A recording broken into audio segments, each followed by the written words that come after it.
Call for a public comment to be made. It's the first time we've had a full house in a while. 4, 3, 2,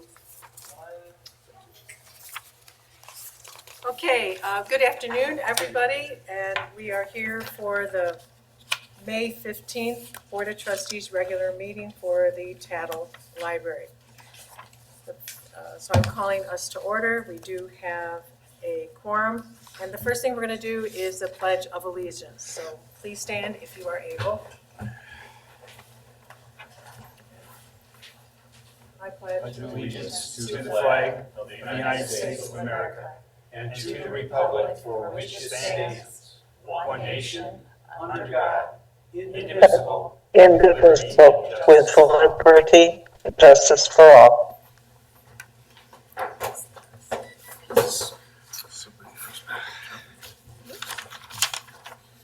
Okay, next on the agenda is approval of the agenda that is before the board, and I'll entertain a motion.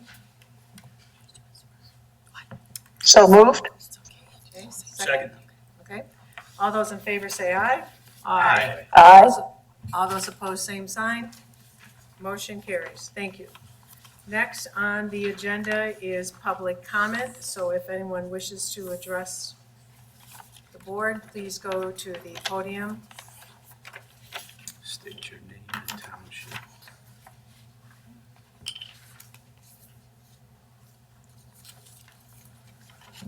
And the rules for public comment are on the podium, and you have 3 minutes. If you could state your name and where you live. Am I supposed to write down here or no? Yep. If you could sign in, that'd be great. Got it over here.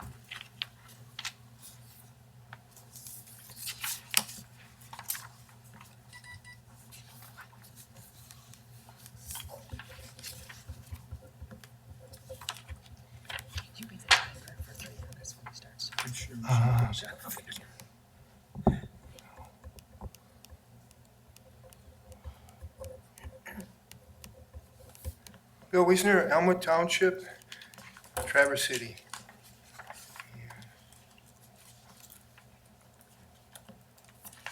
Okay.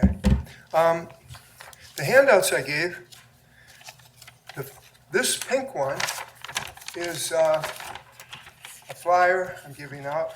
I'm Bill Wiesner. My website is tcfamily.org, concerned about LGBT being promoted in the schools as heavily as it is and everywhere.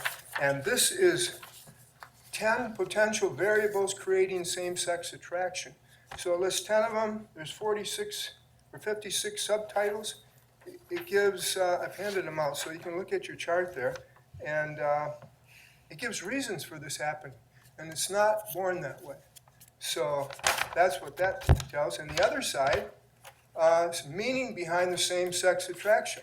Homosexuality is a symptom of, read that. Homosexuality is essentially an emotionally based condition.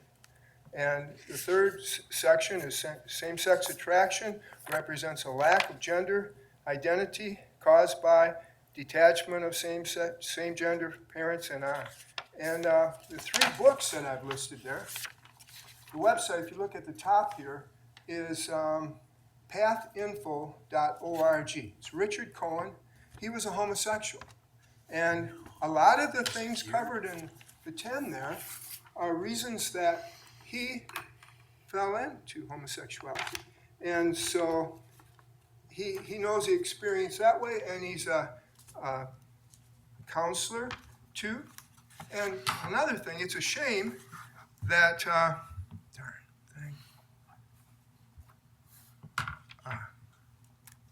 there it is. It's a shame that people who get abused, and then they have laws in different states saying you can't counsel them. You can't counsel someone who's been abused, say homosexually, and they're imprinted that way, and it's illegal to counsel them until you're 18. It's just opposite what it should be. And I'd go into more detail, but I want to get to the second handout, which I didn't bring a copy up here, but that one shows the books at TC West. I'll start with Borders Bookstore. In about 20 years ago now, they had 500 books promoting homosexuality. I talked to 3 different managers there. The top guy last, and they had no book on the other side. TC West, 500 books promoting homosexuality, not one on the other side. TC Central, 400, and TADL, about 800, and that's on that chart, and only 4 books on the other side. So in your policy, it says controversial topics, you have to represent both sides.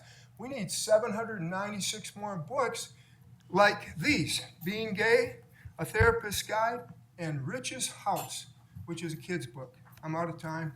Please consider this. Thank you. Thank you for your comments. If you have any written comments other than these handouts, you can give it to our secretary. Okay, thanks. I didn't bring any. I hope to come back, and I hope to check with someone next week and see why there's only 4 books compared to 800. Okay, thank you. Thank you. Okay. Next on the agenda is approval of the consent agenda, and I'll entertain a motion for that. So moved. Second. Okay, all those in favor say aye. Aye. All those Aye. opposed, same sign. Motion carries. All right, next on is number 6, items removed, oh, never mind, sorry. Next is number 7, director's report. Okay. I usually just say, oh, you read it and let it go with that, but there's a lot in this one that I thought I would just kind of pull out and talk about. And there has been more legal action regarding IMLS and all sorts of things. So, and I had a few other things to say. Just that we did find out that we will be participating in the lunches for kids again this year, and the dates are expanded. So they'll be June 2nd to the end of August. So it's, we're really excited about that, and think that there's a lot of children. We know there's a lot of children who will need food this summer, so we're happy to provide that at our library, East Bay and Kingsley. And then on to the legal stuff. So in my report, I listed numerous Supreme Court cases, laws, like bills, and so I thought I would just kind of walk through some of them. The 3 Supreme Court cases that we're watching is the case regarding E-rate, which is Federal Communications versus Consumers Research, and we expect an opinion out by the end of the Supreme Court session. It should be June, I thought they would issue a decision. And so at the same time that's happening, we have the legislation in the U.S. Senate trying to repeal the funding that was allotted for Wi-Fi hotspots. So this week we did have to make that decision with AT&T, and we're reducing our number. So if you'll remember, in the fall we had anticipating adding up to 50 new hotspots for patrons, but because it looks like this funding is going to disappear, we're just going to add probably a lot less than that. You'll see that we're probably going to only add at most 20 more, I think, maybe 30. It's just going to depend on how much we had budgeted, because basically with E-rate funding, it's 75% is covered under E-rate. So we're only paying for 25%, so we thought we'd be able to add all these new hotspots for the same budget or less. And now that's probably not going to be true. Of course, we're doing lots of advocacy about this issue, but it's right now we probably will scale back our Wi-Fi hotspot spending to stay within our budget. So the other Supreme Court case is the intellectual property case, which is on the second and third page of my director's report. Same thing there. I haven't heard much about it, but everyone's just watching. But in terms of intellectual property, this kind of goes to the funding issue. We are wondering if funding is restored to IMLS, if there will be like strings attached to that dollar regarding what kind of books we can collect. So it's like a Supreme Court case happening, and also if funding is supported at a federal level, we're just wondering, what the parameters might be, and there might not be any. And then finally, today the Supreme Court heard oral arguments for Trump versus CASA, and that's not in my notes, in my report to you guys, because it just happened today. And so this is a Supreme Court case that is about birthright citizenship, but the legal issue underlying it's not really birthright citizenship. It's really the ability of a federal judge to block an executive order. So depending on where that case goes, because of all the other stuff, it looks like, so 2 days ago, a federal judge from Rhode Island did block Trump's executive order dismantling the Institute for Museum and Library Services, and gave them a deadline of 7 days to restore.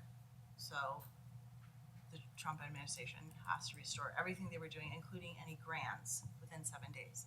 But we also have the Supreme Court case that might say that the federal judge maybe can't do that. So that it's kind of like a big spider web of legal stuff. And so we will know within 7 days, hopefully, if they're supposed to give a report, I guess within 7 days, but they're supposed to restore it. So, so we're hearing different things. And also for the IMLS funding, the Library of Michigan got a letter saying they were going to get 50% of our funding for next fiscal year. And then they got a letter saying we were going to get 100% of the funding for next fiscal year. But then the Trump budget came out and it has no IMLS in it. So there's a big push right now. If you think it should be funded, call your federal legislators because they need to put in a notice that they want it funded. And this is what happened during President Trump's first term. Is every budget IMLS was removed and every year the Congress put it back in. So we're at that point right now. So so we kind of like we just don't know. Let me see what else I have. A whole bunch of things. And then also today, so I told you about the federal court saying that it needs to be restored. So that was 2 days ago. That's the federal district court out of Rhode Island. And then the Supreme Court today. Okay, I just gotta look at all my notes because there's so much. And then also today, a group of librarians, Nellie Dank from Sutton's Bay District Library, Val Meyerson from Petoskey, John Roberts from Kalkaska, and Ryan Deering, who interviewed for this position, is the director of Charlevoix. And I all met with Jack Bergman via Zoom, and he reiterated his support for libraries, and he said that he would try as hard as he could to make sure we got our funding. So it was a big win, I thought. Who knows if it'll come through, but he said he'll try the best he can. So, okay. Let me see what else the notes I got.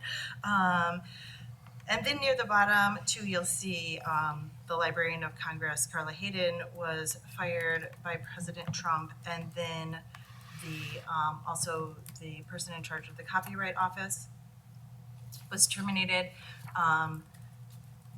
And believe it or not, we're seeing there's been articles that Congress is pushing back over on this. So there's been a lot of issues where Congress has been silent, but they're seeing bipartisan support for the Library of Congress. And so we'll see what happens, but as of right now, Congress is kind of saying no to the appointment of a lawyer to the Library of Congress. It should be a librarian. And we're just, again, another thing that I'm just watching is to see what will happen with that, but we're hoping that Congress steps up and protects the Library of Congress because I highlighted it, hold on. The Library of Congress has 162 million cataloged items, 3,200 employees, and 1.6 million yearly visitors. And Representative Bergman stressed how much he loves the Library of Congress. So there's that. And then Heather made this nice chart. So if you wanted to see kind of where everything falls in the Library of Congress, it's a fact sheet for the Library of Congress. And the biggest thing that impacts us would be the Talking Book Library. So that is a service out of the Library of Congress. And if that funding ended, there's no way we could reproduce it. The way it's a nationwide system of how people can dial in and download books, the devices that they listen to the books. It's all federally funded. So if it were unfunded, we obviously keep that library, that area of our library. We have funding for the staff there. It's about $40,000 that we get from the federal government, which we would make up in other areas. And we would just have to explore ideas of audiobooks or something to help those patrons who are, some of our most needy patrons. So there hasn't been any discussion on a federal level about getting rid of the budget for the Library of Congress, but that's what's at stake if something were to happen. Phew, that was a lot. Oh wait, and then the state. So okay, that's federal government. So then Advocacy Day was April 30th. In my notes, like I said, we went down and I talked to Betsy Kofia with 2 other librarians and Senator DeMuse's aide. And just really for the state, they're so worried about Medicaid cuts. And that's their biggest concern. And so they're saying, we'll do what we can, we love libraries, and we explained, we are the safety net that's out there for everyone.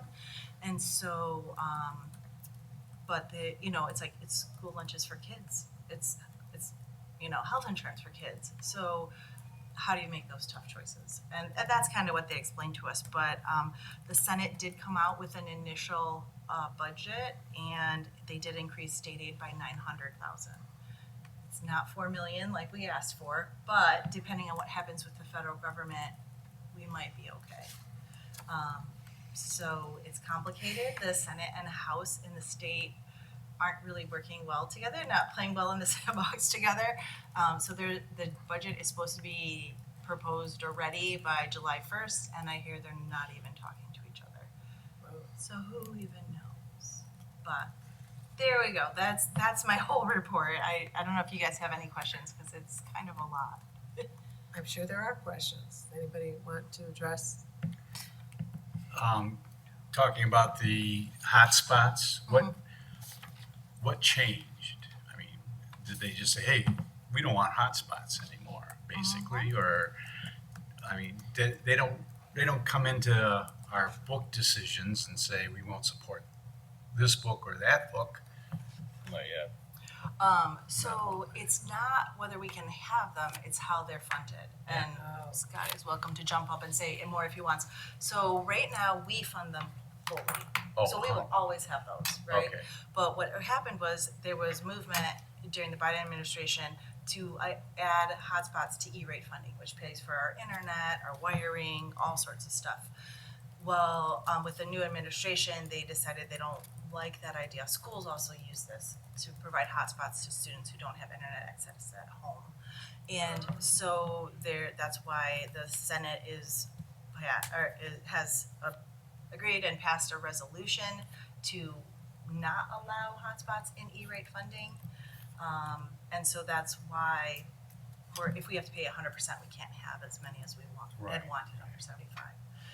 And so, did I miss anything, Scott? No. No, you covered that well, Michelle. It basically the objection is that the E-rate funding was supposed to be for internet services inside libraries and schools. In the aftermath of COVID, with students having to do a lot of stuff from home, there was an emergency program to provide hotspot funding because it was found to be so instrumental for so many students. They decided to expand it under the Biden administration to officially offer that funding to libraries and schools. And then just recently, the Senate decided that wasn't a good idea. So right now, we're waiting for the final outcome of that, but it doesn't look good. So this reduction is due to the budget items and discussions? Because I thought you said there was a court case at the Supreme Court. What is that? Susan, I see your hand. We'll call you in a minute. They're kind of happening on 2 separate tracks. Okay. So this would not allow them. The Supreme Court case is a case brought saying that the whole foundation, which I forget, it's like something service fund, internal service fund. Universal Service Fund. Oh, yeah. It's basically saying, so basically you'll notice on your phone bills you have a tax, universal service fund tax. that money is collected by the federal government and distributed to libraries and schools to support internet infrastructure. They're saying that the foundation of the Universal Service Fund is illegal and that they never should have spent that money. And so that case is in front of the Supreme Court. So that case could pass and we could still keep E-rate for all of our other stuff. But at the same time, the legislative body is trying to remove hotspots from that category of things that apply for funding, that can be qualified for funding. Okay, so, It's a lot.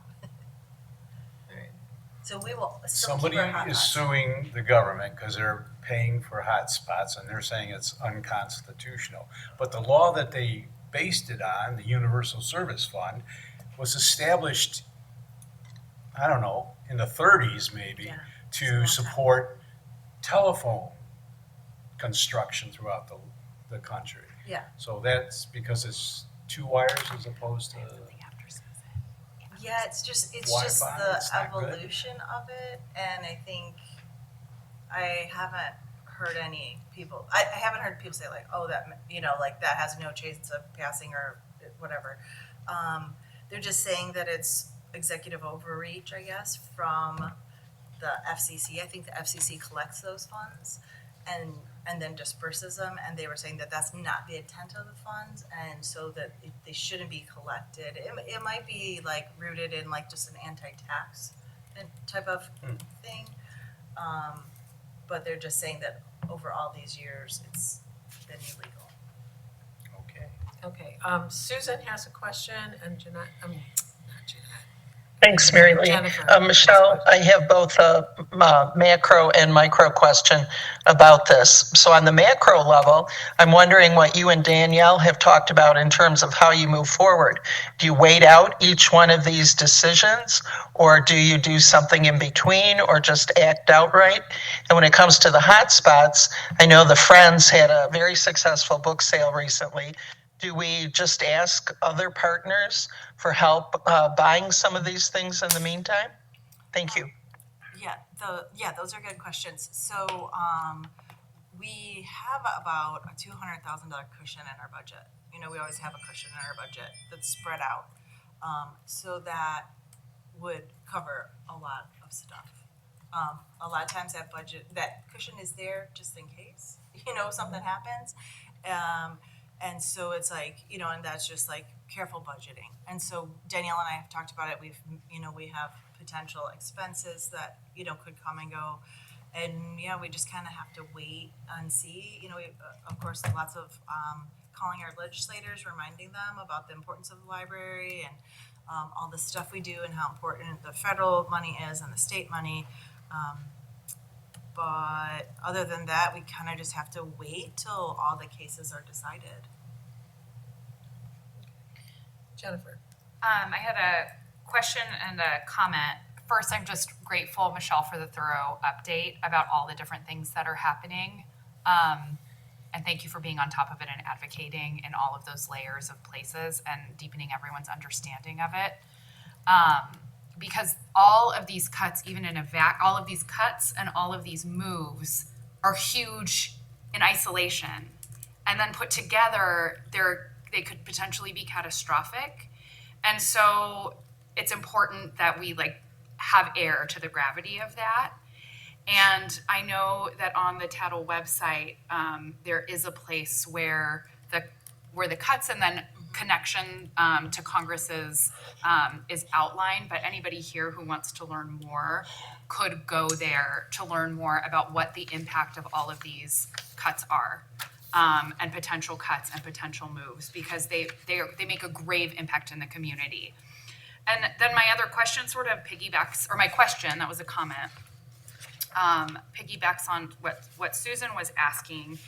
And I guess the question is, because you all are so good, and Danielle, at looking at the budget and figuring out how to absorb, whatever might happen.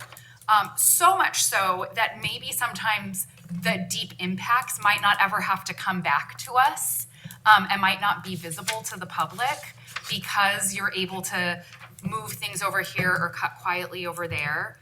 And so I would just ask that, for example, the Wi-Fi program that, through that negotiation with AT&T, decided to reduce the number of available hotspots. If the demand outpaces what we have available next year, please bring that back to the board for consideration or discussion. And as other impacts of these potential cuts or the sort of chaotic climate that we're in bubble up in the year to come, it would be, I think, a service to the public and to the board for us, number one, to help people understand what the impact of what's happening today is. And number two, to Susan's point, maybe allow the board to support creative thinking around, could we raise money over here? Could we move, sort of participate in that strategic thinking about those needs? Yeah, I think that's a good idea. And just so you know, we will have the same number of hotspots and we are adding a few. Okay. It's just we won't be adding the mega amount that we thought. We do have the contingency plan, which would really hurt a lot of people, and that's Hoopla. Hoopla is 12,000 or more a month. And so you think times 12 months, that's kind of what we're keeping in our back pocket is and a lot of libraries are cutting Hoopla. And so it's kind of right? If we need to find, because of E-rate, if we lose E-rate through the Supreme Court, that's $75,000 a year that we won't be getting to cover internet and other costs. That's a lot to make up. So it's if we're making up all these other costs, that to me, that's the easiest cut. It's also a hard cut. But it would be just an easy cancel Hoopla and add some money into overdrive and buy more movies. The biggest thing people use on Hoopla is the audiobooks. So it's we could add that money to overdrive Libby, and that way we can control it a little better.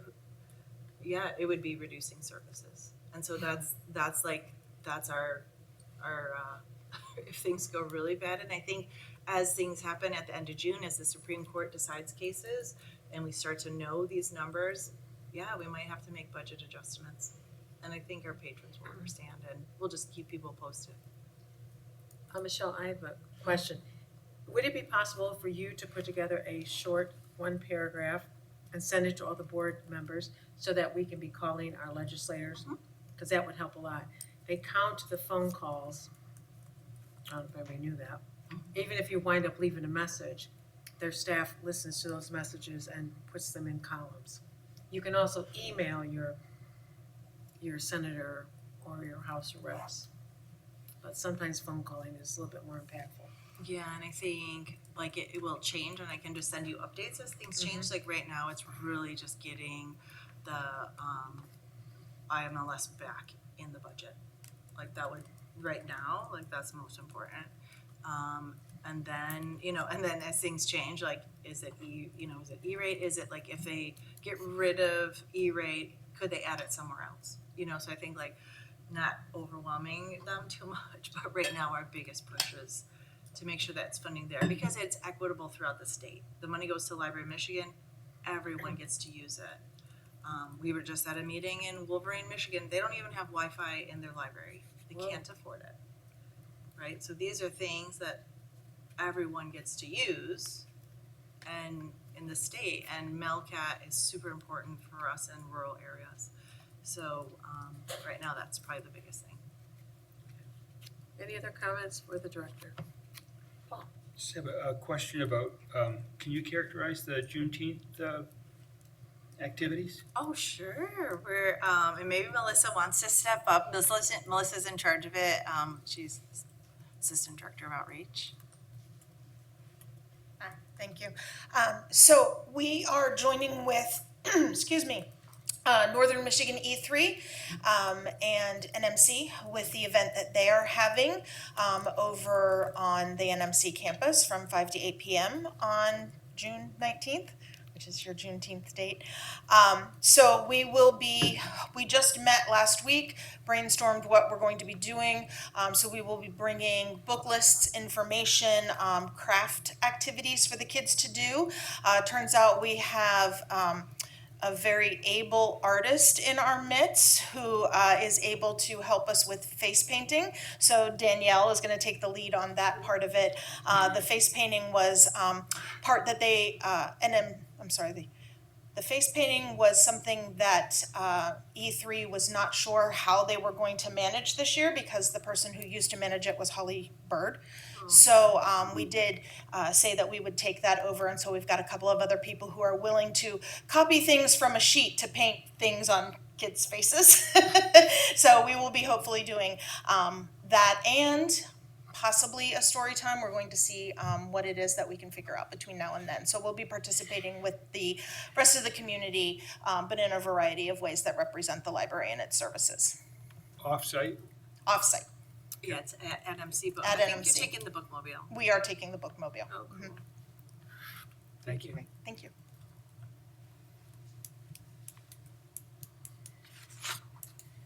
Anything else? Okay, thank you very much for your report, and thank you for questions from the board. Okay, next on the agenda is old business, and it's strategic plan preparation discussion. So we will be meeting in June, obviously, where I know I'm meeting, and but it would be helpful to get the strategic planning process going, is to do some of the items on the memo that I had put in the packet. And there's even a fifth thing that was in your folders. So first thing is deciding who from the board would like to represent. Typically, it's 1 or 2 trustees in order to not have a quorum. And then there's our 5 survey questions from last time. MCLS has a lot of survey questions. These are the conversation questions. There's all the, the like, how old are you and all that other stuff. But these were the questions that guided our conversations when we interviewed community leaders. So didn't know if you had any thoughts about these questions that were asked, or if you would like to see some other ones, or if you had some of your own. And so these were the communication questions, and then there's the online survey questions too. And then finally, we have the timeline that I just attached so that everyone would meet. Just a reminder that in September, that's where we'll be meeting at Peninsula, and that's where we'll have the MCLS facilitator. So around that time, we'll also have our community facilitated meetings for people to come and tell us what they think. So there's that, and then there's the core value statement that is in your packet. Same thing, just ideas to get us going so that when we hit the ground running in August, we'll be good. And then finally, in your packets is a list of people that we had brainstormed last time. I had updated it a bit of who the important people in our community are. So the strategic plan committee will go out, and board members are welcome, and interview people who are important. And so these are listed here, and these were the 5 questions we asked them. And then we also sent them the longer survey too. So this is just a discussion to get us. Is that what you're referring to? Yes, Okay. so that's the colored one. Oh, So good. we had brainstormed all these people. You'll see a few duplicates of people to interview. And this is not something you need to answer now. If you want to look at it, we could add this to the agenda for June if you want to talk about it again.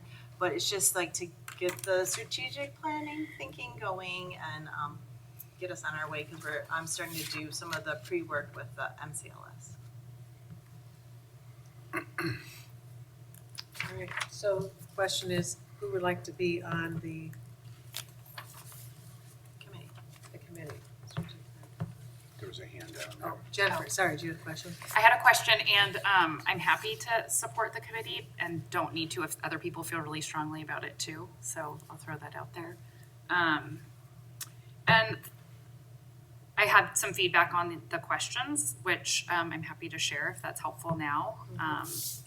And the only thing is, I wonder, you had said that there was a lot of other questions that MLS has that could potentially be options. And I just wonder if there's an opportunity here to ask something in the context of the world we're living in with the threats to the library system.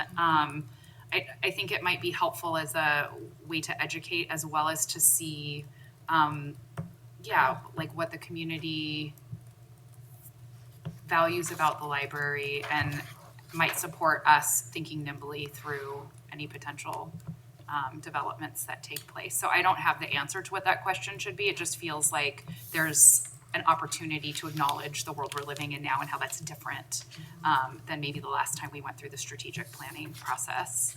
Yeah, because last time it was just after COVID. And so, like, I was looking through some of the comments, and a lot of it, like, isn't relevant now, but really reflected that, about getting people together and community and about having discussions. So, it might come out naturally with the questions, but I think a specific question might be important too.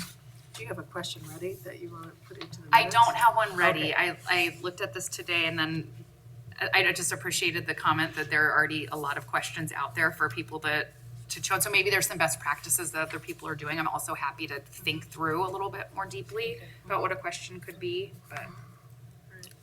Well, and that's what I really liked about, if you look under number 2, is they asked people, why do you live here? Like, what do you love about it? And then from those results, the library staff tried to emulate that, right? Like, so that people love nature. So we redid the front yard. It was kind of like this idea of they live here to be in nature and they love the community. So it was like, okay, they wanted to talk. So Melissa did a great job. We added all these community conversations. So those are some of the real applications. So it was kind of interesting. Instead of just saying, like, what do you like about the library? It was like, what do you like about where you live and how do we do that? Because a lot of times people don't know. They know their library that they love. They don't know all the other stuff out there.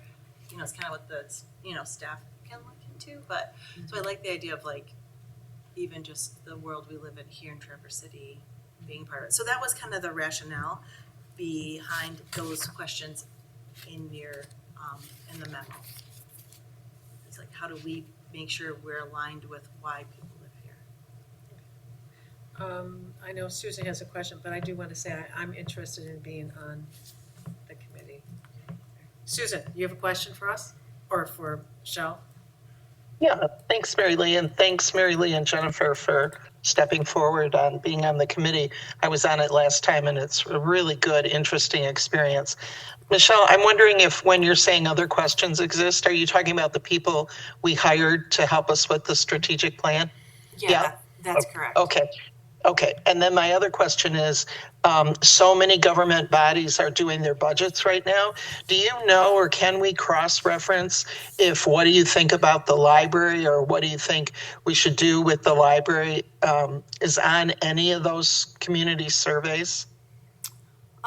I don't think so. I think a lot of people are just focused on their own, like when the city did theirs, it was really on city services. And since our budgets are all separate, I haven't seen any questions about the library on there, but I could look somewhere.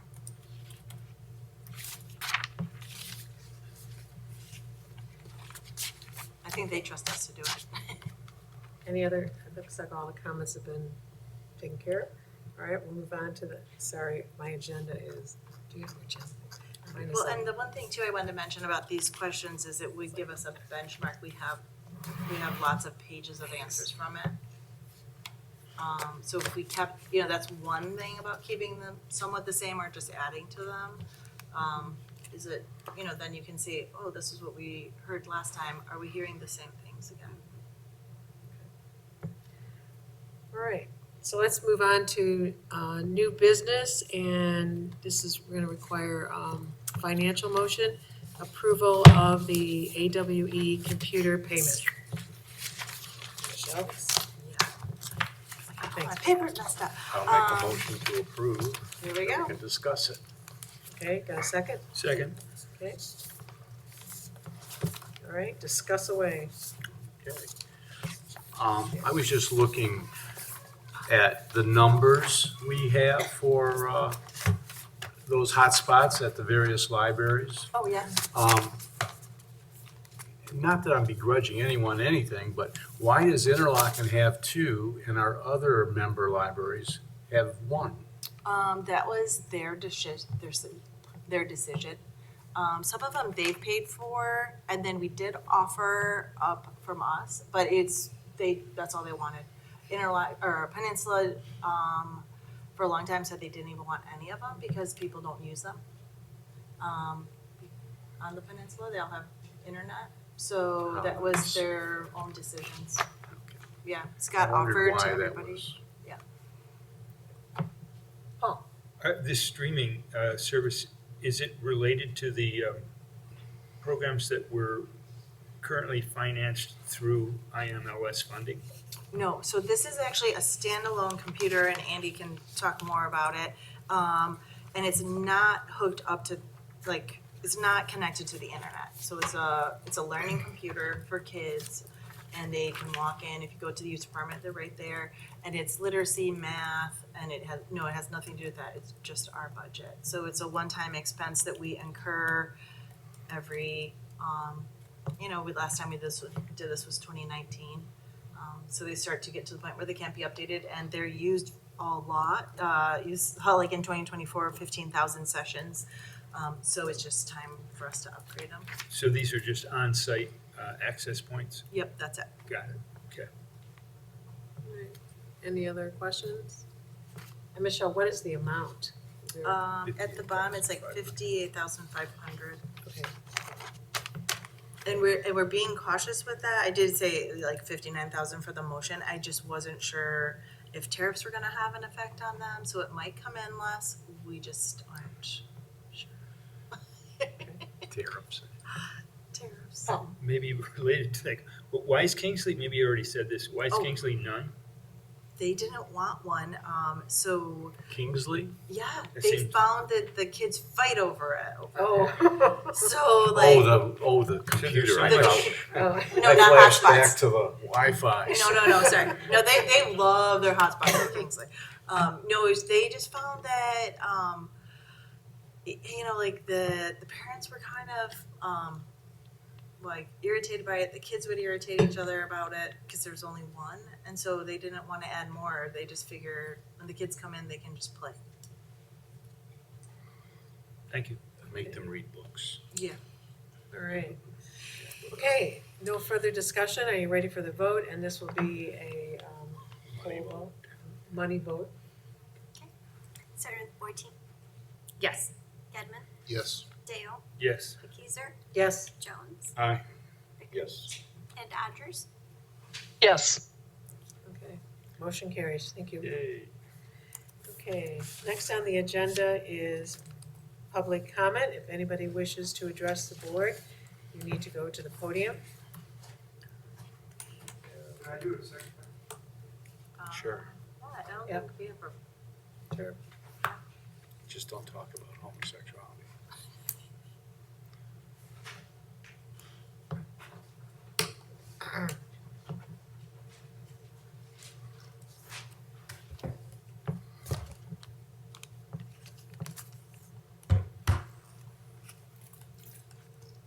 Can you just put a 2 by there? I'm the only one that Yes, signed it. yes, You yes. good? Okay, thanks.